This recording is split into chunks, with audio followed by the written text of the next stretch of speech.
Lights, camera, action! Dati, napapakinggan lang natin yan, mga tol, sa mga shooting, ano? Pero mukhang kinakailangan na rin pong gawin ngayon yan sa Senado. Kasi, grabe naman yung mga nakikita natin ngayon, mga tol, pang best actor at best actress ang datingan.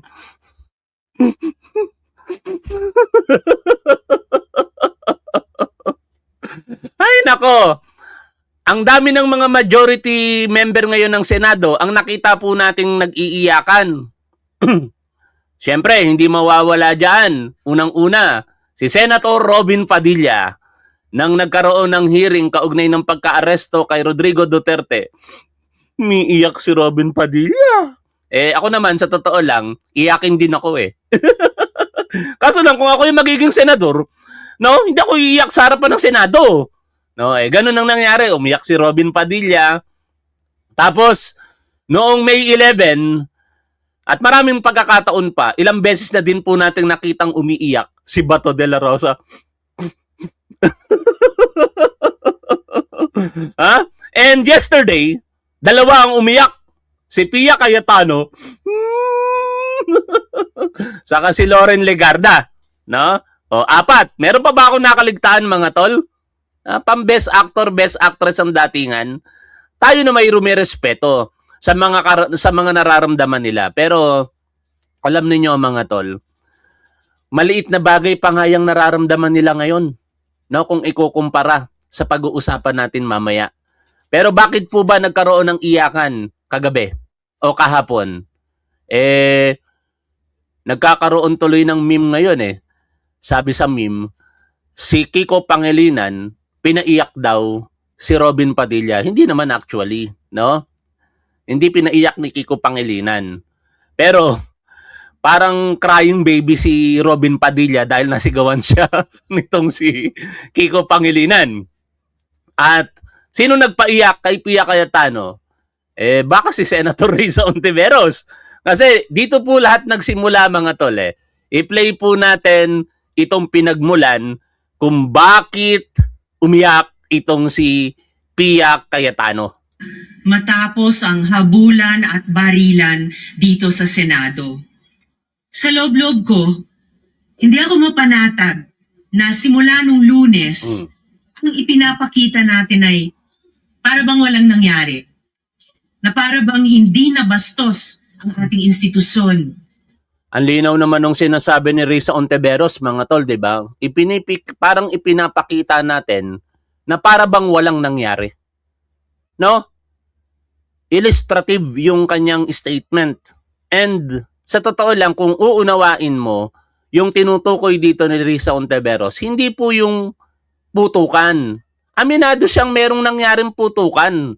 Nangatakot lahat ang mga personalidad dyan sa Senado. Ang pinupunto dito ni Risa Ontiveros na parang walang nangyari ay dahil parang walang aksyon ang Senado. In fact, in-specify niya pa nga dito na hindi dapat sa pamamagitan ng press con, ng live streaming at kung ano-ano pa, yung pagsasagawa ng paghahanap ng katotohanan. O, kayo na po ang humusga, pakinggan nyo po ang mga sinasabi dito ni Senator Risa Ontiveros, ulitin po natin, at ikumpara nyo po sa overreacting na statement nito pong si Pia Cayetano. No, nandun na tayo sa nararamdaman niyang takot. Pero mukhang hindi appropriate i-direct yung statement niya kay Risa Ontiveros dahil malinaw ang hinahanap ni Risa Ontiveros. Accountability, hindi kung anuman. Matapos ang habulan at barilan dito sa Senado. Sa loob-loob ko, hindi ako mapanatag na simula nung Lunes, ang ipinapakita natin ay para bang walang nangyari. Na para bang hindi nabastos ang ating institusyon, ang ating mga empleyado, at ang mga Pilipino. Hindi maliit na bagay ang nangyari dito.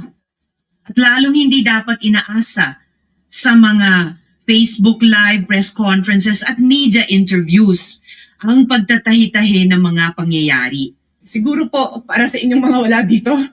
Pero para sa amin na nandito, napakaraming nangyari. Takot na takot po ako na kailangan ko na magpaalam sa mga... Di naman yun yung tinutukoy ni Risa Ontiveros. Di ka nakikinig ng maayos When emotions are high, intelligence is low, sabi nga nila. 'Di ba? Naturingang abogada ka, ang hina ng listening comprehension mo. Pia Cayetano, ang linaw-linaw ng tinutukoy dito nitong si Risa Ontiveros, hindi yung nararamdaman ninyo, hindi yung personal feelings ninyo, hindi kung anuman yung nangyari noong May 13, kung hindi kung ano ang ginagawa ng kasalukuyang leadership ng Senado na parang sa tingin ni Risa Ontiveros walang nangyayari. Kaya nga pinatamaan niya eh. 'Di ba? Etong si Alan Peter Cayetano ang hilig mag-Facebook Live, ang hilig magpa-press con, ang hilig sumagot sa mga media interview. Oh, yun, Pia Cayetano. Mga anak ko. At yung staff ko, 2 pintuan ng pagitan ko sa putukan. Yung staff ko nag-declare na 12 years na sa akin nandun siya sa labas. Siya sa 12-year-old son. Kinuwento niya sa akin. Alam nyo mga tol, gusto kong magkaroon ng empathy dito kay Pia Cayetano pero hindi ko magawa eh. Kasi naiipokrituhan ako sa mga sinasabi niya rito sa totoo lang. Tapusin ko lamang itong sinasabi niya at sasabihin ko ang dahilan kung bakit ako naiipokrituhan sa mga sinabi niya rito. Hindi na tumatakbo siya. Hindi niya alam kung saan siya pupunta. Kaya para sabihin niyo na walang nangyari. Napakasakit para sa amin lahat na nandito. Unang-una, itong photograph na ito na kumalat nung mga panahong kayo ay nagsasabing natatakot, partikular para sa staff mo na merong 12 taong gulang na anak.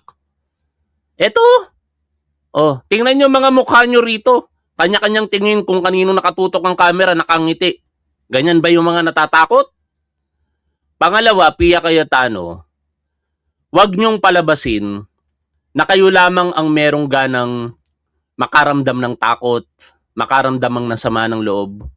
Kinamusta nyo ba ang libo-libong pamilya na biktima ng extrajudicial killings? Kinamusta nyo ba yung nararamdaman nila? Inisip nyo ba, Pia Cayetano, na maraming biktima ng extrajudicial killings na ibinibintang dito sa pinoprotektahan yung si Senator Bato de la Rosa na mas mura pa ang edad doon sa binanggit mong halimbawa na anak ng iyong staff na 12 taong gulang? Hindi mo ba naaalala ang mga sanggol, ang 4 na taong gulang, ang 5 taong gulang, ang 6 na taong gulang na nadamay dahil sa war on drugs ni Rodrigo Duterte na pinangunahan nitong si Bato de la Rosa na pinoprotektahan ninyo? Hindi mo ba nararamdaman yung mga tumatangis na mga magulang dahil namatay ang kanilang mga anak nang hindi nakaranas ng due process na ngayon ibinibigay dito kay Bato de la Rosa? Ipokrita kayo. Kayo lang ba ang merong karapatan na makaramdam ng ganyan? Ang kakapal ng mga pagmumukha ninyo sa totoo lamang. 'Di ba? Kung hindi nyo pinoprotektahan si Bato de la Rosa, baka maunawaan pa namin kayo. Lahat ng ito nagsimula ang dahilan kayong magkapatid na Alan Peter Cayetano at Pia Cayetano. Walang alam ang ibang senador sa pagpunta ni Bato de la Rosa dahil inamin mismo ni Bato de la Rosa na si Alan Peter Cayetano ang kanyang kausap. Ngayon, itinatanggi mo kamakailan na wala kang alam sa pagpunta ni Bato de la Rosa. Ang tanong, bakit sasakyan mo ang sinakyan ni Bato de la Rosa? Ano yun?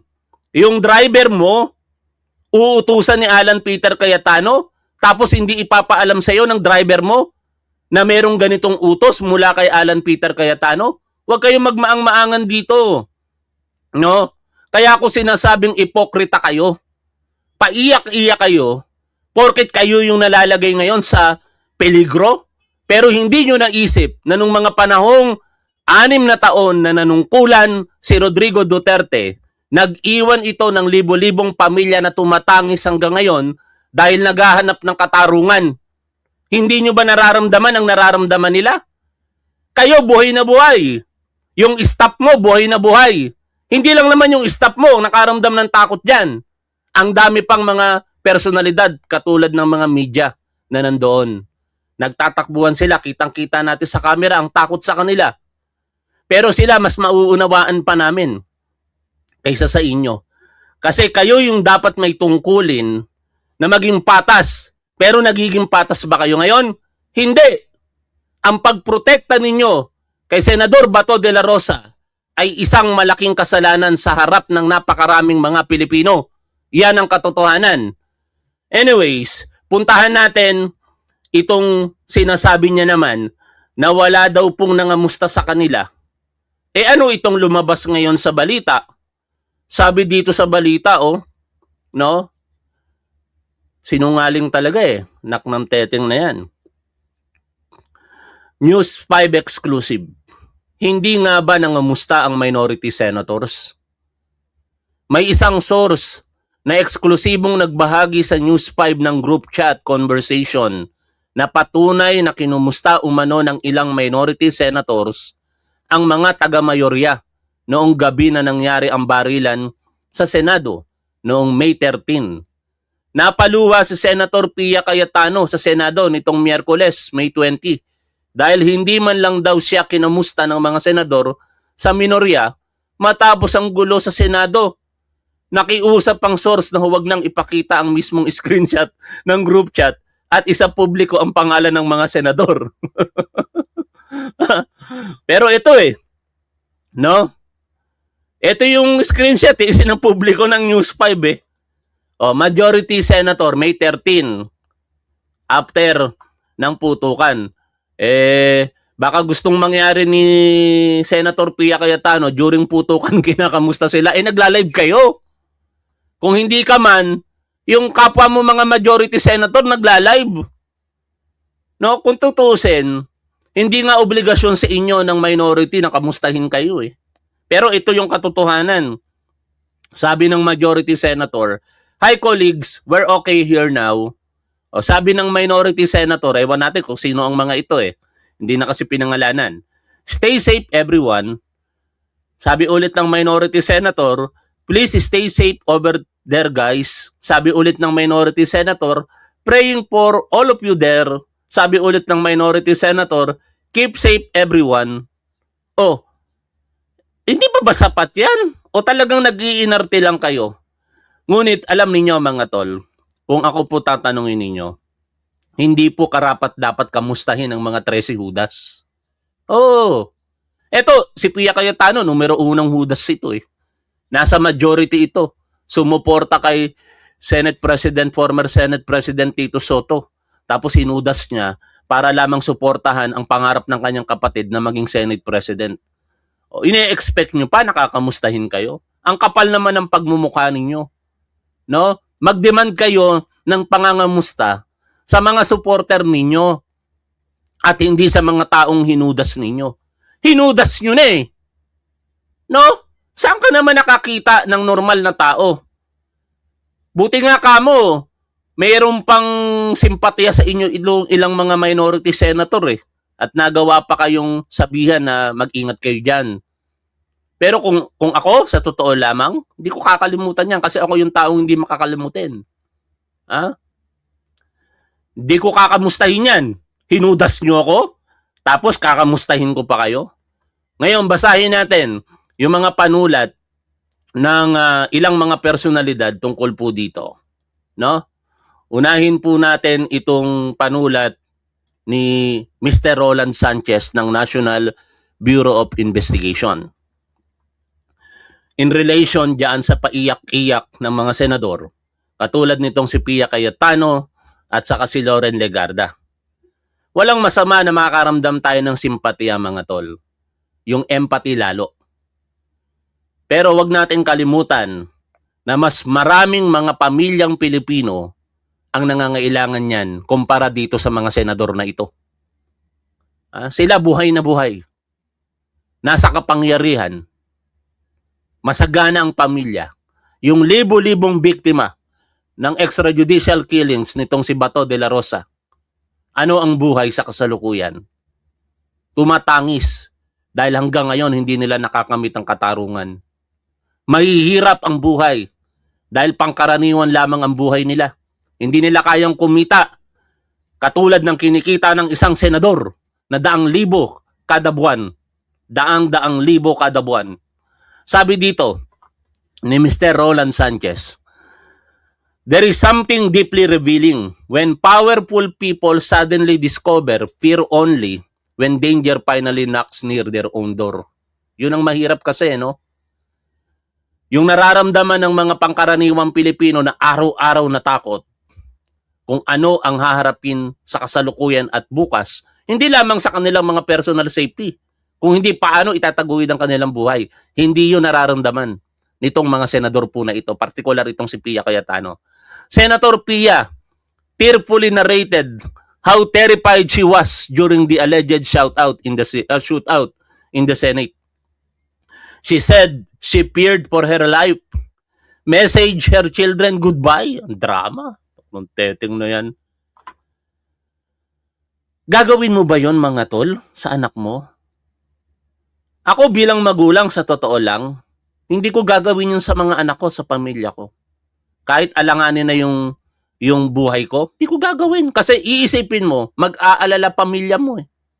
Nagkakaputukan, tapos secured ka naman doon sa opisina mo.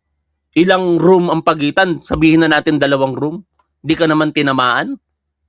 Mag-e-exaggerate ka kagad. Magpapaalam ka sa pamilya mo, sa mga anak mo, ng goodbye. Anak ng teteng na yan. Open their Senate's GC hoping someone would ask if they were okay and cried because no one did. Pero hindi po totoo ha. Inuulit po natin.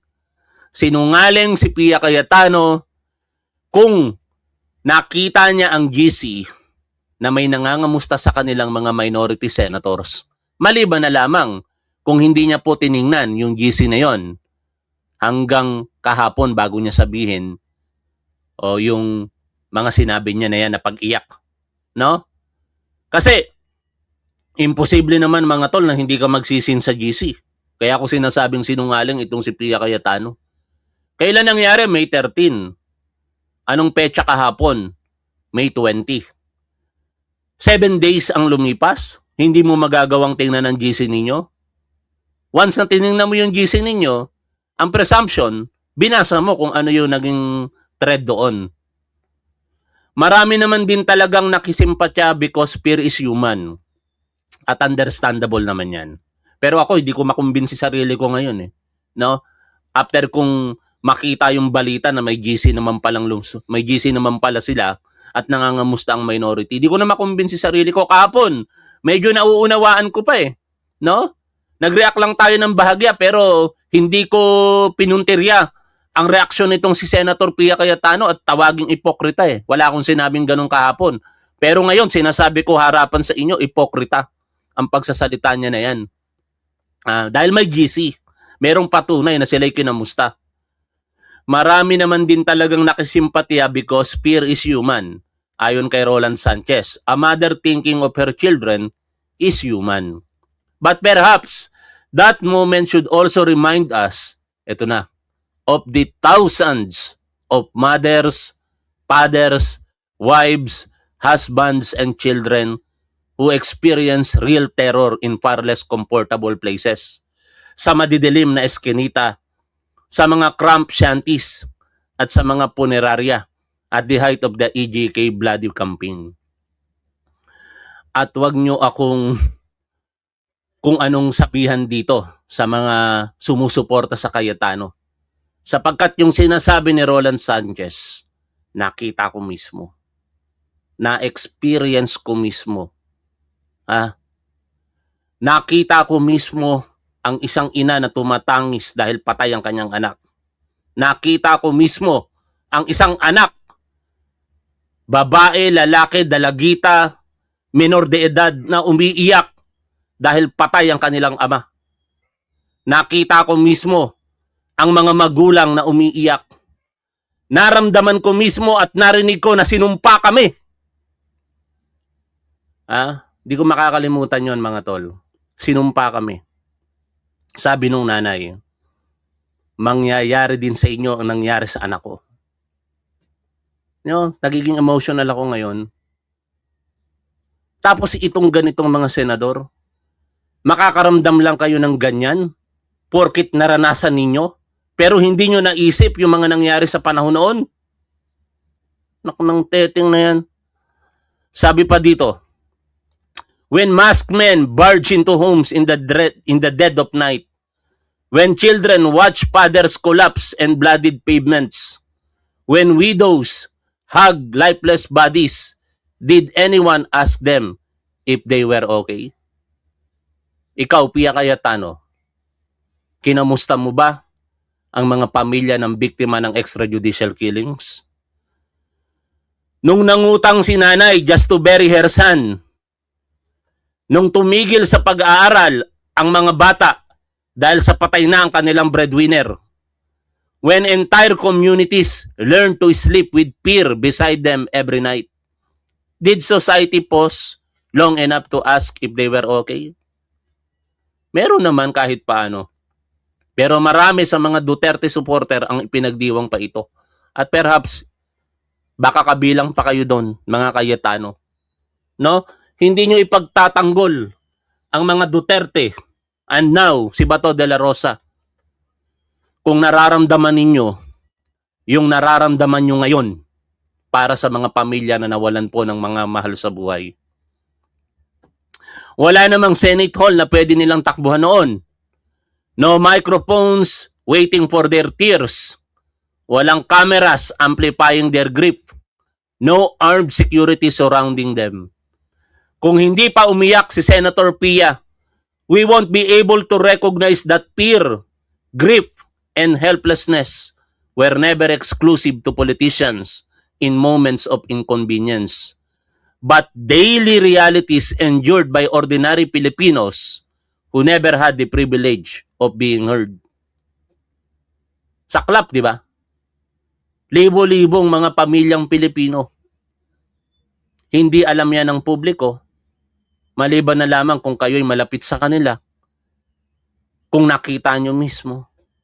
Ako, marami akong personal experience dito. Dahil dati akong pulis. Naging bahagi ako ng drug war.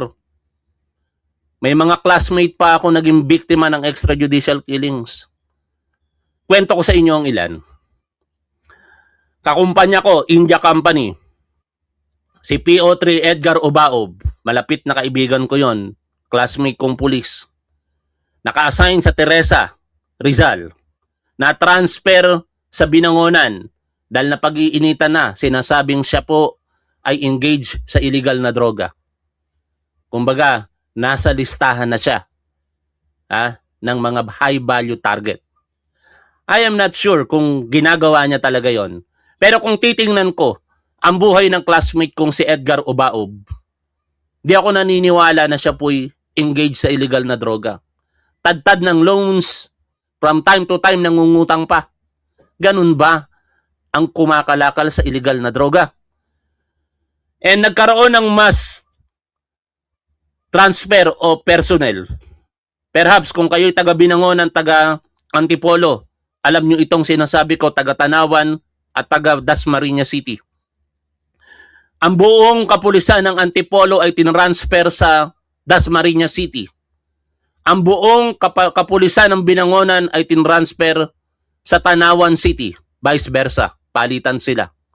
Si Edgar Obaob mula sa Teresa napunta sa Binangonan at napunta sa Tanawan. Makalipas lamang ang ilang buwan, inoperate siya ng 3 ban. Ang kilos, alam na alam ko, dahil ako'y dating pulis, hindi kilos ng isang sibilyan. Hindi ko sure kung ito uniform personnel. Pero, ang masasabi ko lamang, yung umatake sa police station or sa police precinct nila, hindi ko masasabing kilos ng isang sibilyan. Kilos yon ng isang well-trained na uniform personnel.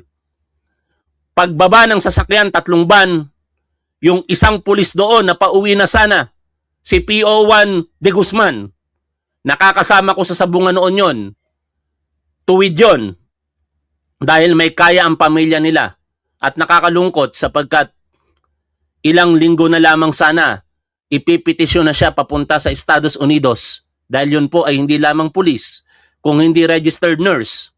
Ano ang nangyari? Siya ang unang pinutukan, patay si PO1 de Guzman. At ni-raid nung 3 ban na yon, yung laman, ilan sa kanila, direktang pumasok doon sa PCP At doon pinagbabarel ang classmate kong si PO3 Edgar Ubaob. Patay. Walang nangyari sa investigasyon. Panahon ni Rodrigo Duterte. Unsolved case. Isa pang kwento. Classmate ko rin. Si PO3 Turalva. Nakatira sa Cainta, Rizal. Na noon ay naka-assign sa Morong, Rizal. Papasok siya.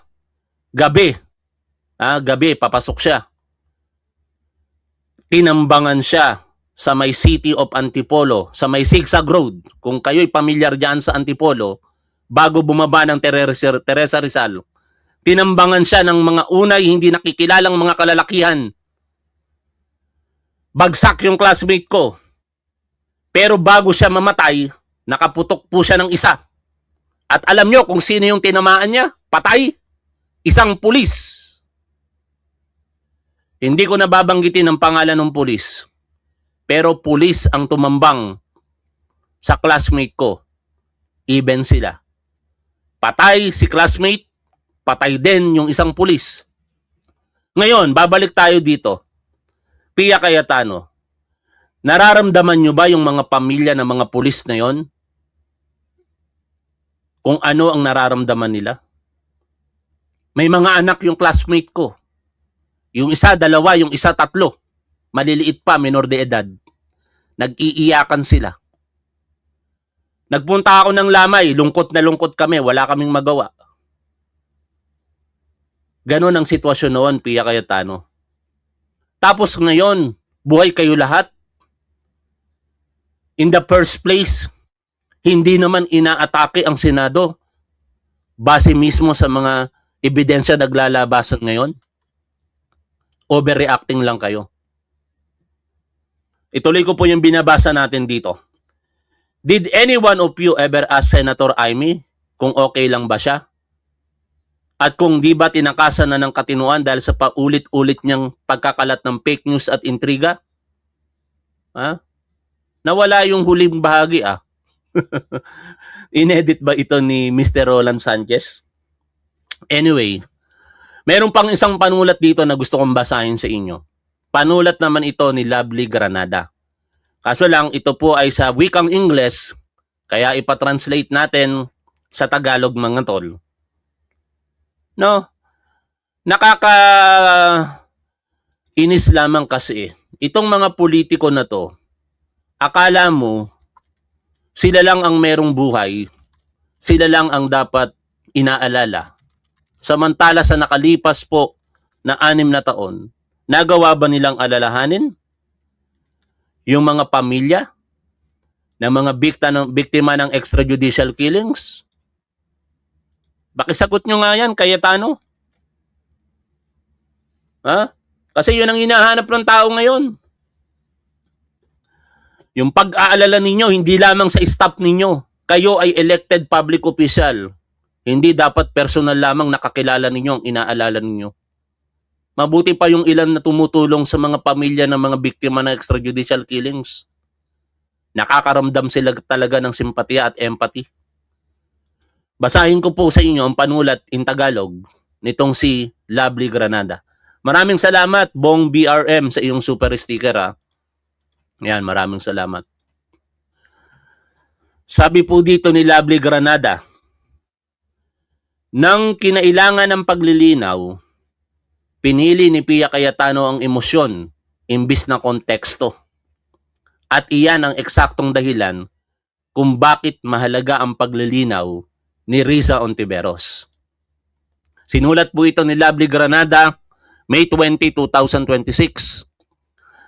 Ang emosyonal na palitan sa Senado na kinasungkatan ni Pia Cayetano, Loren Legarda at Risa Ontiveros matapos ang kamakailang insidente ng putukan sa loob ng Senate Complex ay hindi lamang naglantad ng tensyong pampolitika. Bago natin ipagpatuloy, ulitin ko lamang ito mga tol. Balikan natin ang palitan na yan ng kanilang emosyon. No? Si Senator Risa Ontiveros naghahanap ng pananagutan. Si Pia Cayetano humihingi ng simpatya o awa. Matapos ang habulan at barilan dito sa Senado.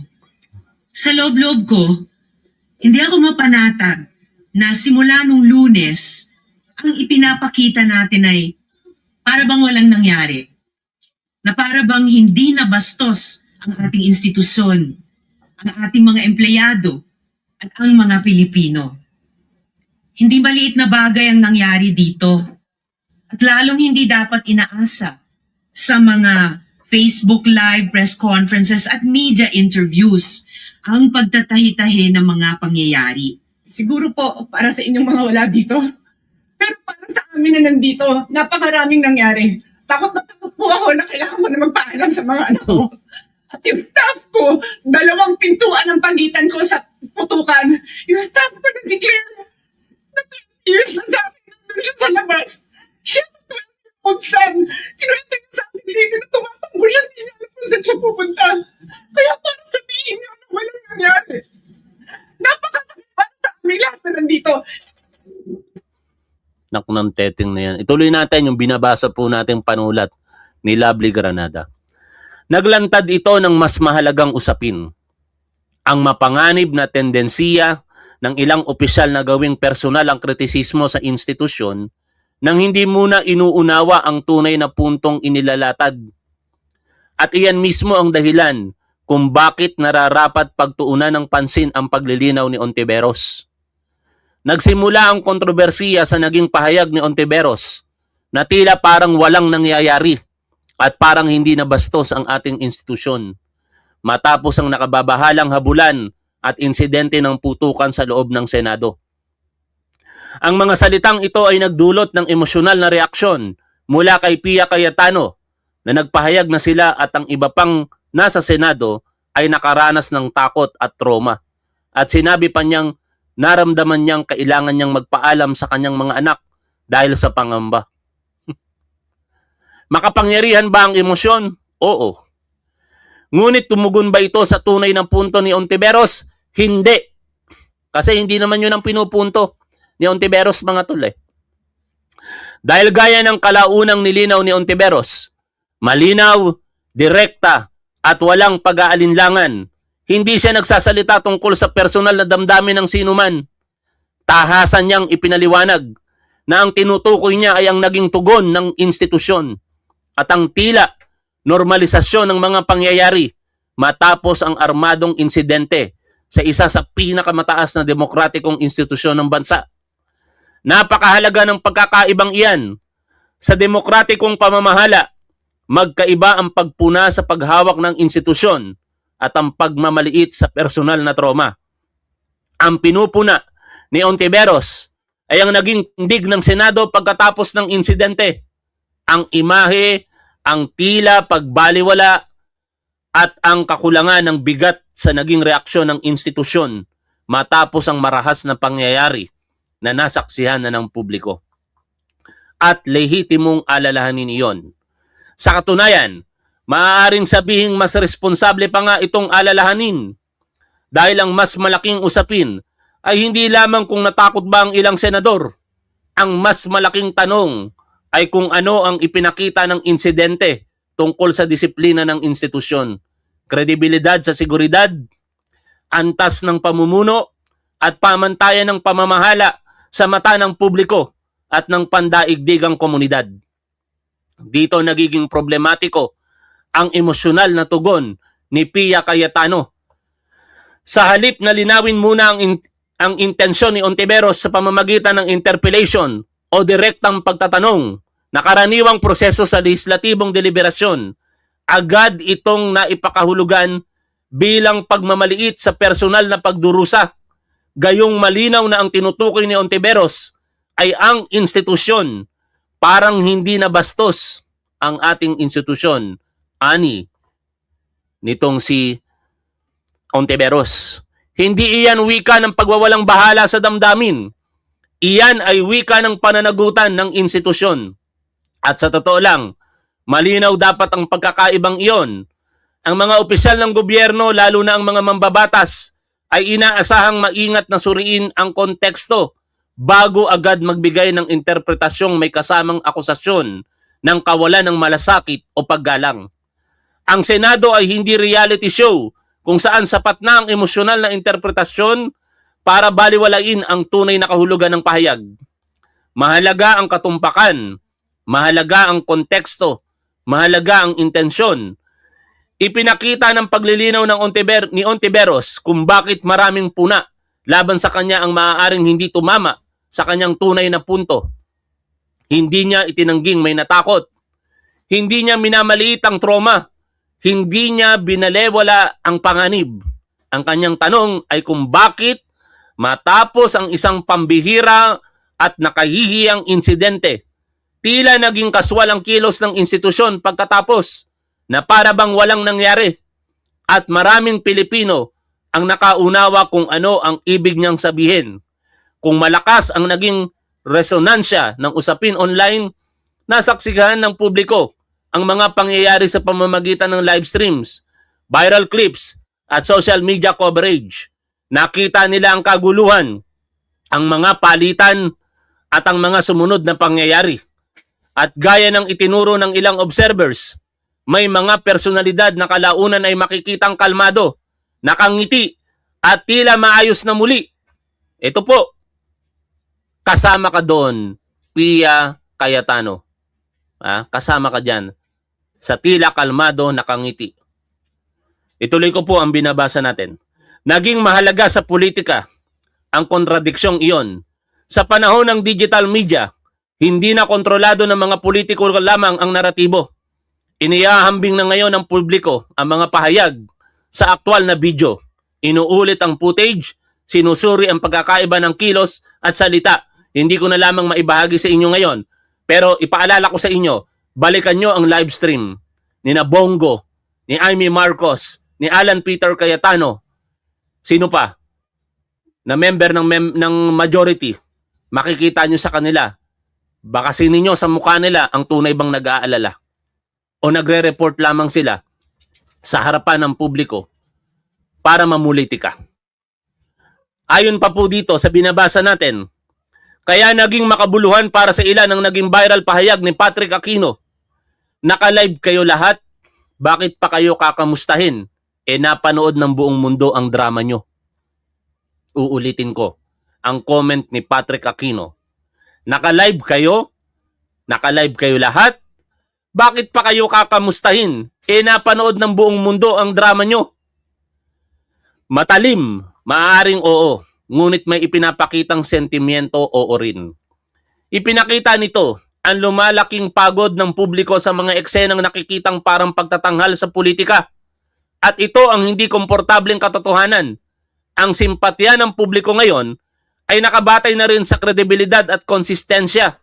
Kapag ang mga personalidad ay nakikitang dramatiko sa isang yugto, ngunit tila normal kaagad pagkatapos, natural lamang na magtanong ang publiko. Ipinapaalala ko lamang muli mga tol, ito pong binabasa ko ay panulat ni Lovely Granada. At dito, pumapasok ang punto ni Ontiveros. Sa halip na ituon ang usapan sa personal na emosyon, ibinalik niya ito sa dignidad ng institusyon, pananagutan at seryosong pagtingin sa nangyari. At makatwiran ang alalahaning iyon.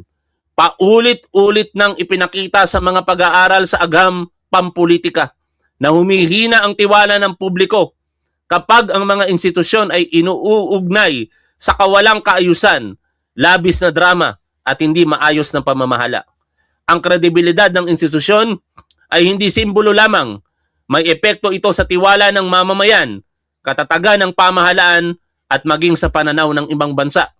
Kaya tumama ang sinabi ni Ontiveros at kaya rin maaaring hindi nasagot ang emosyonal na tugon ni Pia Cayetano ang tunay na usapin. Hindi ang takot ng mga senador ang pinag-uusapan. Uulitin ko, hindi ang takot ninyong majority ang pinag-uusapan. Natural na may takot. Ang tanong ay, bakit tila mabilis nakausad ang institusyon ng walang sapat na bigat, pagninilay at pagkilala sa seryosong epekto ng insidente? Hindi iyan kalupitan, pananagutan iyan. At marahil, isa rin itong paalala na seryosong pamamahala. Dapat mauna ang konteksto bago ang galit o emosyon. Panulat po yan ni Lovely Granada. In addition to that, mga tol, I do not know kung ito po ay nakabase lamang ito sa aking spekulasyon. Ha? Wala akong intensyon ditong siraan si Pia Cayetano, pero ito naman ay aking opinion lamang sapagkat parang ang nangyayari ngayon, dinadivert nila ang issue. Instead na tutukan ng pananagutan, partikular ng kanyang kapatid na si Senator Alan Peter Cayetano, dadali nila ang publiko sa feelings nila, sa nararamdaman nila. Ano ba ginawa ni Alan Peter Cayetano matapos ang insidente? Isang katanungan na dapat sagutin ninyo. May mga ginawa, ipinagtatanggol pa yung salarin. Ayon sa investigasyon ng ating kapulisan, si Sergeant at Arms Aplaska ang nagpaputok. Walang pag-atake sa Senado. Dapat bilang Senate President, papanagutin niya yan si Aplaska. Maliban na lamang kung sa kanya nanggaling ang utos.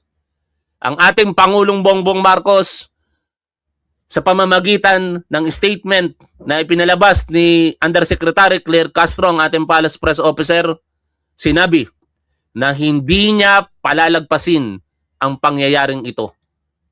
Papanagutin ang lahat ng may kasalanan sa nakakahiyang pangyayari sa Senado noong May 13, 2026. Magandang araw sa inyong lahat mga tol. Ngayon ay May 21, 2026. Shoutout po sa inyong lahat. Lagi po nating tandaan kung ano ang tama at dapat, doon po tayo. Keep safe. See you always. Bye for now mga tol.